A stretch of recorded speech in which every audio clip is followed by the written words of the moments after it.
ત્યારે middle East યુદ્ધને લઈ મુખ્યમંત્રી ભૂપેન્દ્ર પટેલનું નિવેદન, સારા શક્તિવાળા દેશો અત્યારથી થાકી ગયા છે. પીએમ મોદીને કારણે આપણે કોઈ ચિંતા નથી.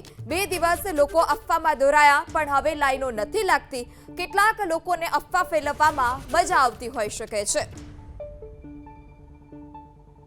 તમે જુઓ કે અહીંયા આગળ અફવા ફેલાઈ, 2 દિવસ પેટ્રોલ માટે લાઈનો લોકોએ લગાડી, પણ એટલું બધું પેટ્રોલ આપ્યું કે હવે લોકોને એમ થઈ ગયું નાના વાત તો સરકારની સાચી છે, કઈ તકલીફ નથી, ખાલી લોકો અફવાથી આપણને દોડે. એટલે અફવા ફેલાવવામાં લોકોને ઘણાને મજા આવતી હોય. આપણે બધા એની અંદર દોરવાવું ના જોઈએ. આપણે બધા અહીંયા કાર્યકર્તા છીએ, બધાની એક જવાબદારી બને આવી પરિસ્થિતિમાં કે કોઈ પણ જાતની અફવા ફેલાયા વગર શાંતિથી પૂરેપૂરું, જેને કહેવાય કે રાજ્ય સરકાર હોય અને રાજ્ય સરકાર ઉપર કેન્દ્ર સરકારમાં માનીય વડાપ્રધાન શ્રી અમિતભાઈનું પૂરેપૂરું ધ્યાન છે.